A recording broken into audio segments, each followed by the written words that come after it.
For the first time in 15 years, we are debating the congressional role in the declaration of war.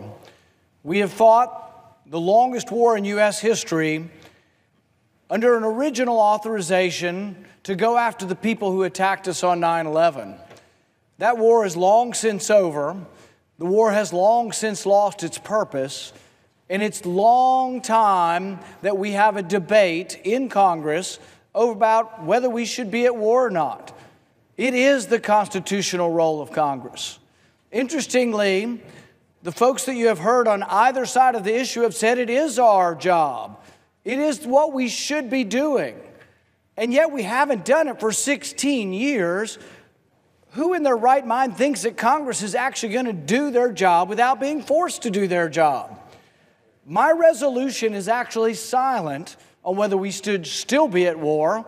My resolution just simply says that the resolutions that we have previously passed will expire. I don't believe they have anything to do with the 7 wars we're involved with currently anyway. But if we were to force them to expire, we would then have a debate. But for those who say, yes, Congress should exert its authority, Congress should be involved in the initiation of war, they don't really believe that unless they're going to vote that way. What will happen is the continuation of the same, that we abdicate that role and let the president do whatever he wants. It's worse than that. Let's say we were to vote for my resolution and that the authorization to go to war after 9/11 expired. Do you think any of the wars would end? No, the neoconservatives and the neoliberals believe the president has unlimited authority. They call it Article 2 authority for war. There is some authority given to the president. It's an enormous amount of authority to execute the war, but not to initiate war. The sole duty of initiation of war was given specifically to Congress. So if these authorities were to expire, the president already says, I have all the authority I want under the Constitution to do whatever I want. But that's not what our founders wanted. Madison, if he were here, would vehemently disagree. Madison wrote that the executive branch is the branch most prone for war. Therefore, the Constitution, with studied care, vested that power in the legislature. It was supposed to be difficult to go to war. And some gnash their hands and say, oh, Senate could never agree on any authorization to go to war. You know how long it took us after Pearl Harbor? 24 hours, and we declared war on Japan. You know how long it took us after 9/11? 3 days.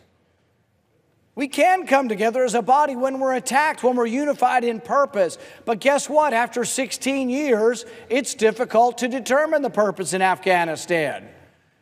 But also those who say, oh, we need a new authorization, but it's going to authorize war anywhere, anytime, with no geographic limit or no time limit.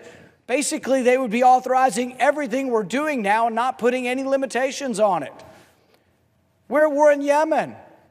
We are aiding and abetting the Saudi war in Yemen, and yet there's been no vote on it. 17 million people live on the edge of starvation because of the Saudi blockade and bombing campaign.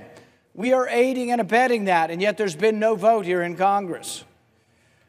Look, we've got problems here at home. These wars are costing trillions of dollars. They're unauthorized. We have not voted on them. And I say, look, let's pay attention to some of the problems we've got here at home. We're going to have a $150 billion tab for Harvey hurricane damage in Texas. And yet we continue with unauthorized, unconstitutional, undeclared war. I think it's time to think about what we've got, the problems we've got here at home. I think it's time to think about the $20 trillion debt we've got. But still we have this gnashing of hands, this wringing of hands, this gnashing of teeth that say, oh my goodness, what if Congress didn't do its job? What if we allowed these authorities, these authorization of force to expire, and we didn't get another one? Well, the thing is that's abdicating your constitutional duty. The duty is to do what is in your constitutional duty. It's not to say, well, the other congressmen won't do what their job is, so I'm not going to do my job.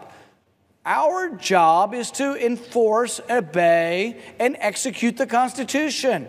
The Constitution says Congress shall declare war. It doesn't say the president can go to war anywhere, anytime, around the globe. It says Congress shall declare war. So for the first time in 15 years, we are debating whether or not Congress has a role in this.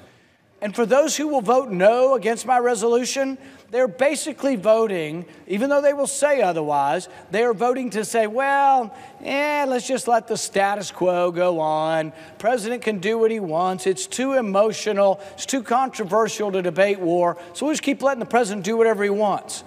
Mine is a vote to grab power back.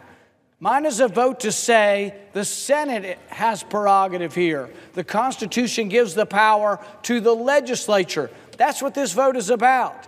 It's about grabbing back the power to declare war and saying this is a Senate prerogative. So the majority in all likelihood will say no, we don't want to do that. We think that that would risk some war somewhere, sometime. That's the point. We should be debating where we should be at war. Should we be at war in Somalia? Should we be at war in Libya? Should we be at war in Yemen? Should we be at war in Iraq, Syria, Afghanistan? Look, President Obama ran on ending the wars, and yet he ended up taking the war and bombing campaign to 7 countries without any authorization. Intriguingly, the left was relentless in criticizing George Bush, and yet George Bush did come to Congress. We had a vote to go after those who attacked us on 9/11. We had an ill-fought campaign in Iraq war, but we did actually vote on it. But we haven't voted for a generation. Should one generation be able to bind another generation? Realize if we don't force these authorizations to expire, this war could go on forever. You know, this is 1984. This is George Orwell saying Oceania has always been at war with East Asia. And then a month later saying Oceania has always been at war with Eurasia, because no one is stepping up to say no. That's what Congress is supposed to do. We are supposed to be a voice that debates and says, should we go to war? It's part of doing our job. But the only way to get Congress to do their job is to actually let these expire. We should have a full-throated debate over who initiates war. There's no murkiness to the Constitution. The Constitution is explicit. The initiation of war, the declaration of war, that power lies with Congress. But the war in Afghanistan has gone on 16 years now. We have people who will be fighting in the war. Our young men and women will be fighting in the war in the next year or so who were not yet born on 9/11. We've long since killed the people who perpetrated 9/11. With the killing of bin Laden, there is no person left in the leadership of al-Qaeda or Taliban that was around at that period of time. And we say, well, it's still the Taliban. Well, if you're going to say that we are going to fight to the end of time, that we're going to have a perpetual war to the end of time, and we are going to kill every radical Islamist in the world, it's an impossibility. What I would say is let's at the very least have a debate. If that is your purpose, and that is your goal, and that is what you stand for, step forward and let's have a debate. Let's debate the war in Yemen. Let's debate the war in Somalia. Let's debate whether we should be bombing people in Nigeria. Let's debate whether we should be in Syria, Iraq, Iran, Afghanistan. Let's have a debate about all of these different wars. But let's not just muddle on and say, oh, the president can do what he wants. Because realize the people in this body who are for perpetual war, they don't even think we should have any role in it. They tell me quietly every day the president can do whatever he wants under Article 2 of the Constitution. That's absolutely false. It goes absolutely against everything our founding fathers. Read the Federalist Papers. There is extensive debate over the war-making power, and they very explicitly, from Washington to Adams to Jefferson to Madison, all said, we give this power to Congress because we fear the perpetual wars that we have seen in Europe. We feared the wars of brother fighting brother and brother fighting cousins within these royal disputes that went on endlessly in Europe. And so we set up our founding document to try to make war difficult.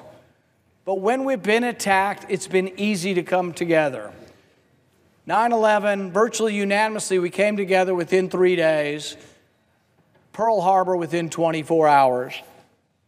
So what I would say to my colleagues is, let's do your job. This is your constitutional role. Let's let these expire, and over the next 6 months, let's debate whether we should be at war and where. But I, for one, am one who says that we should oppose unauthorized, undeclared, unconstitutional war. At this particular time, there are no limits on war. The 9/11 proclamation has been so interpreted so widely that it could mean anything. So you've got people who interpret it widely, but you've also got people saying the Constitution says the president can do anything. It's not what our founding fathers intended. I'm proud to be part of and an instigator of a debate. For the first time in 15 years, the full Senate will vote on whether or not we have a role in initiating war, whether we should continue to be at war, or whether we should even vote on whether we should continue to be at war. I urge the Senate to adopt my amendment, which would be a 6-month moratorium, a 6-month sunset on the 2001 and 2002 resolution, so we could then have the real debate. But mark my words, those who will come out and say they're for the real debate are not really for it unless they're willing to sunset it. Because we've been going 16 years without a real debate. There will be no real debate on war unless we pass this resolution. I yield back my time.